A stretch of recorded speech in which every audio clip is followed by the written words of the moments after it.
I grew up in England, a land still faithful to the legacy of Christianity spread by the Roman Empire and the continuation of that faith as the basis of its laws and customs.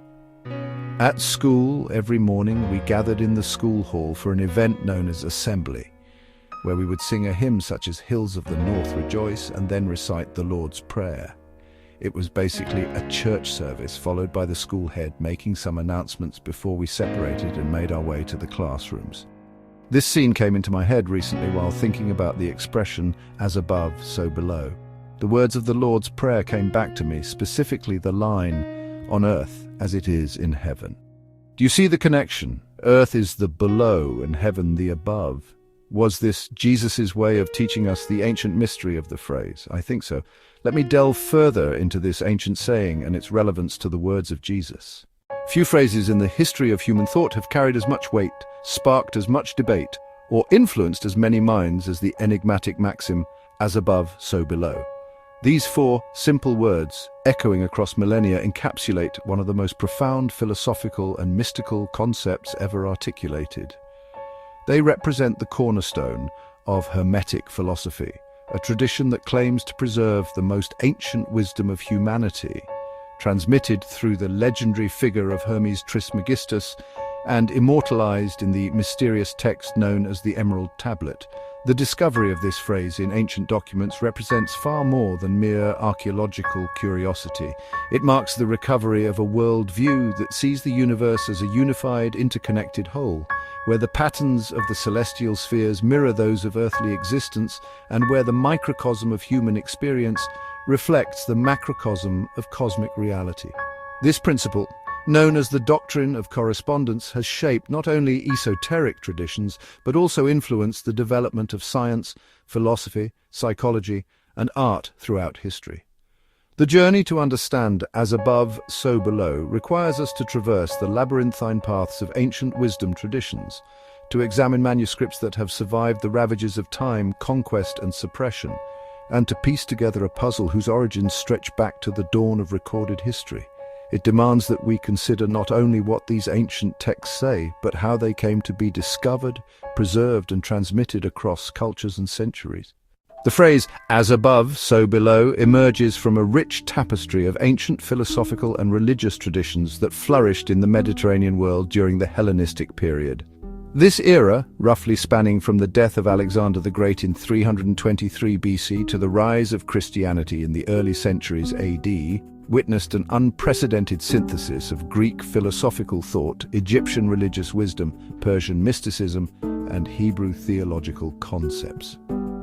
Ancient Egypt, in particular, served as a crucial crucible for the development of what would later be called Hermetic philosophy. The Egyptians had long held sophisticated beliefs about the correspondence between earthly and celestial realms, as evidenced in their elaborate funerary texts, astronomical observations, and religious practices.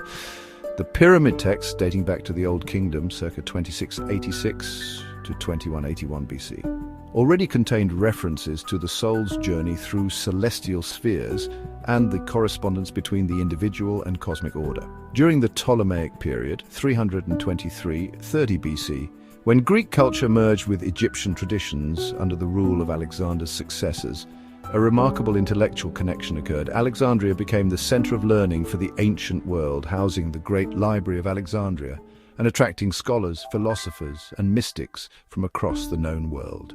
It was in this cosmopolitan environment that the figure of Hermes Trismegistus emerged, representing a synthesis of the Greek god Hermes and the Egyptian god Thoth.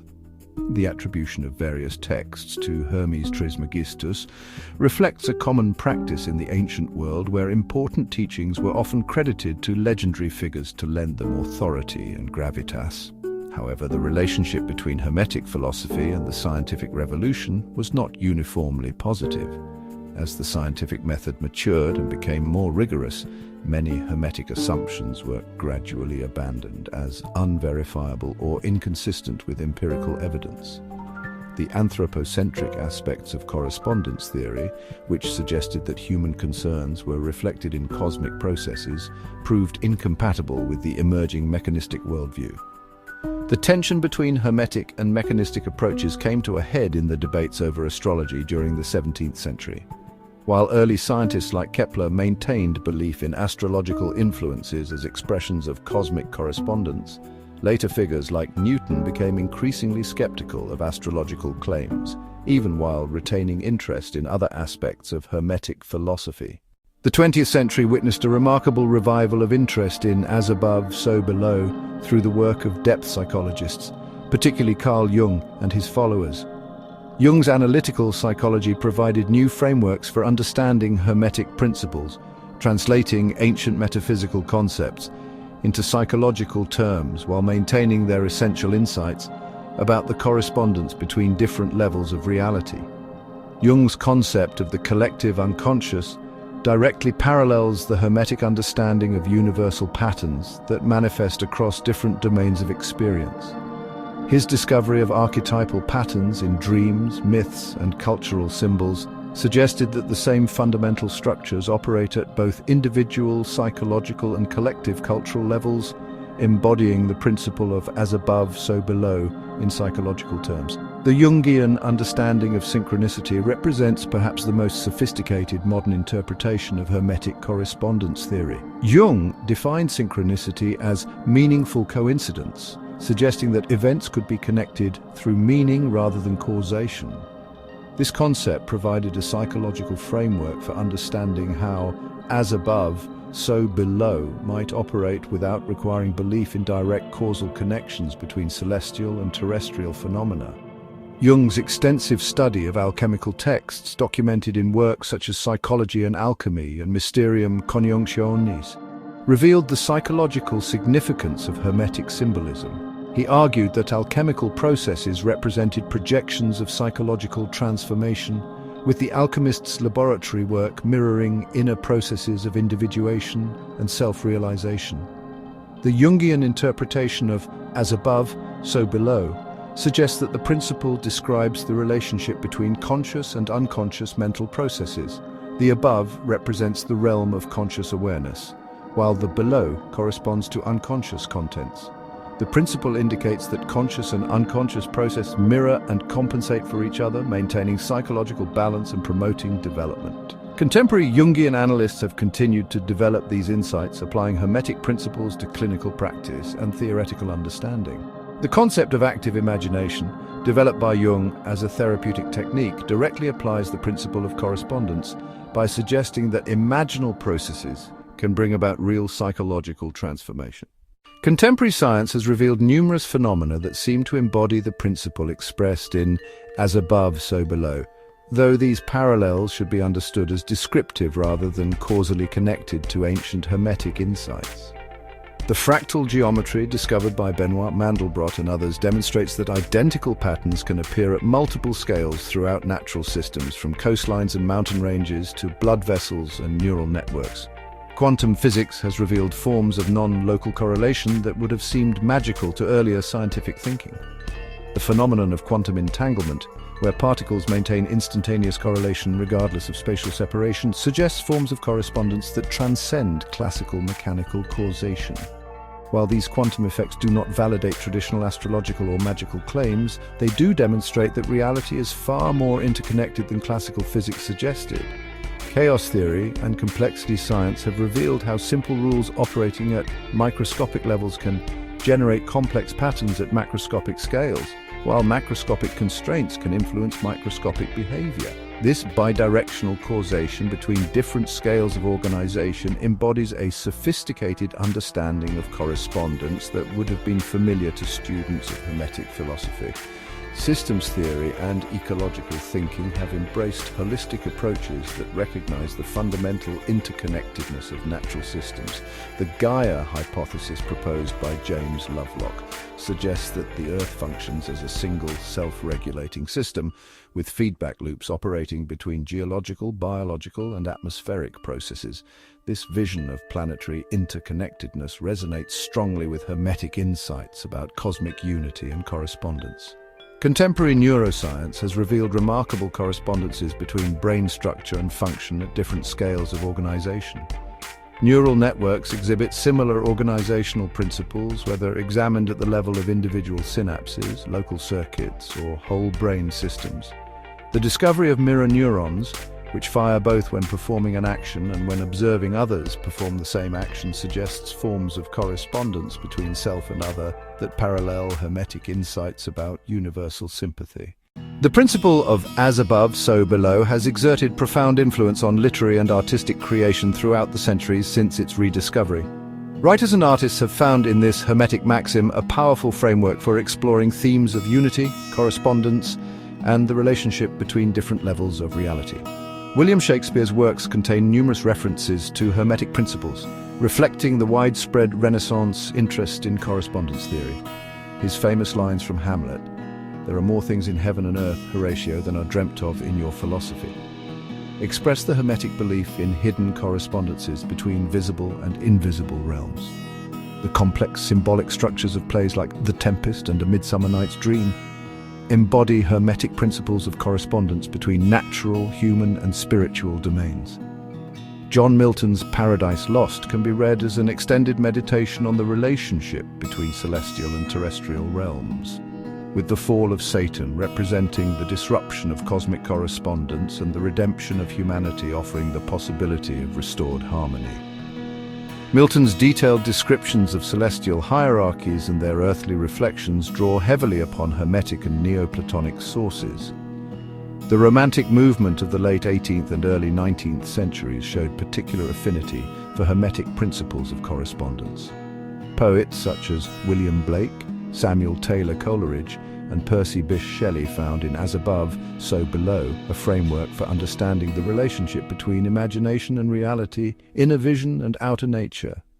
Blake's prophetic books present elaborate mythological systems based explicitly upon Hermetic principles. His famous lines, "To see a world in a grain of sand and a heaven in a wildflower," directly express the Hermetic insight that macrocosmic realities can be perceived within microcosmic phenomena. Blake's visual art similarly embodies correspondence principles through his use of symbolic imagery that operates simultaneously on multiple levels of meaning. The symbolist movement in late 19th century literature and art drew extensively upon Hermetic principles in developing theories of symbolic correspondence. Writers such as Charles Baudelaire, Stephen Mallarmé, and W.B. Yeats explored how poetic symbols could embody universal patterns and establish connections between different domains of experience. Baudelaire's concept of correspondences, articulated in his famous poem of that title, directly invokes Hermetic principles. Nature is a temple whose living colonnades breathe forth a mystic speech in fitful sighs. Man wanders among symbols in that maze. This vision of nature as a symbolic system expressing spiritual truths through material phenomena represents a distinctly modern application of ancient Hermetic insights. The 20th century saw continued engagement with Hermetic principles in literary works, ranging from the high modernism of T.S. Eliot and James Joyce to the Beat Generation writers such as Allen Ginsberg and William S. Burroughs. Eliot's Four Quartets explores themes of time and eternity, individual and universal experience that directly echo Hermetic correspondence theory. Contemporary fantasy and science fiction literature has found rich inspiration in Hermetic principles, with authors such as Ursula K. Le Guin, Philip K. Dick, and Neil Gaiman creating fictional worlds that embody sophisticated understandings of correspondence between different levels of reality. The principle of as above, so below continues to play a central role in contemporary esoteric and spiritual movements, demonstrating the enduring appeal and relevance of this ancient insight. Modern practitioners have adapted Hermetic principles to address contemporary concerns while maintaining connection to traditional wisdom.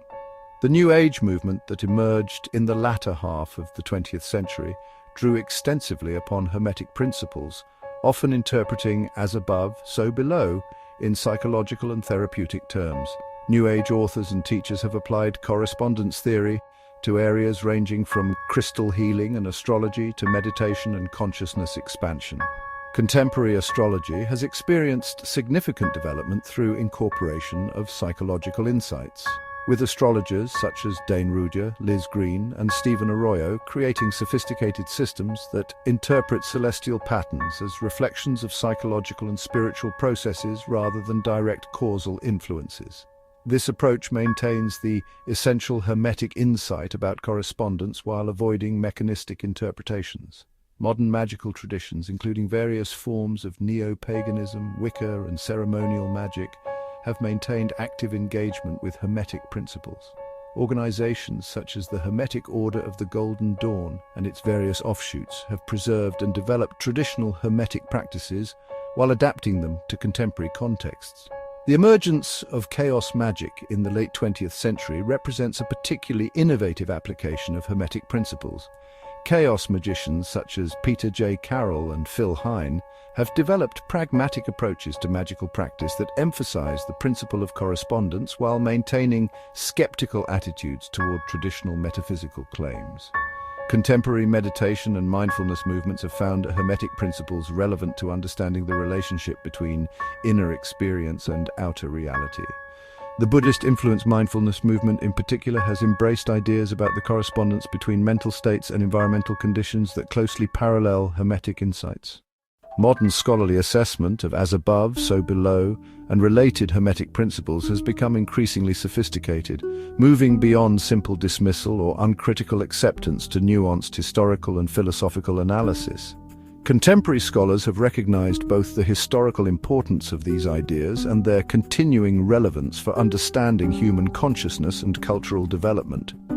The work of Francis Yates in books such as Giordano Bruno and the Hermetic Tradition and The Occult Philosophy in the Elizabethan Age established rigorous historical scholarship on Hermetic influence in European intellectual history. Yates demonstrated that understanding Renaissance and early modern culture requires serious engagement with Hermetic and other esoteric traditions, challenging earlier scholarly tendencies to dismiss these influences as marginal or unimportant. Antoine Faivre's systematic study of Western esotericism has provided frameworks for understanding Hermetic principles within broader patterns of esoteric thought. Faivre's identification of correspondence as one of the fundamental characteristics of esoteric thinking has helped establish academic legitimacy for the study of these traditions. Philosophical assessments of Hermetic principles have become more nuanced as well. Some philosophers have argued that ancient philosophical traditions, including Hermeticism, should be understood as spiritual practices aimed at transformation rather than merely theoretical systems. This approach suggests that as above, so below represents not a factual claim about the world, but a practical principle for spiritual development. Contemporary cognitive science and psychology have provided new frameworks for understanding the appeal and effectiveness of Hermetic principles. Research on pattern recognition, metaphorical thinking, and the role of symbolism in cognition suggests that correspondence theories may reflect fundamental aspects of human consciousness rather than objective features of external reality. The transmission of the phrase as above, so below across languages and centuries has created numerous textual variants and translation challenges that illuminate the complex history of Hermetic literature. Scholars working with these texts must navigate significant differences between manuscripts, languages, and cultural contexts.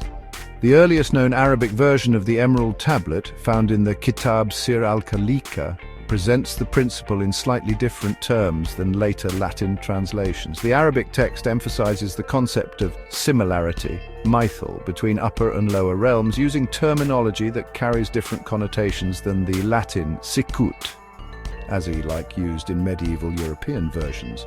Medieval Latin translations of the Emerald Tablet show considerable variation in their rendering of this crucial phrase. Some manuscripts read quod est inferius est sicut quod est superius, that which is below is as that which is above, while others present variations such as quod inferius sicut superius, what is below is as what is above, or more elaborate formulations.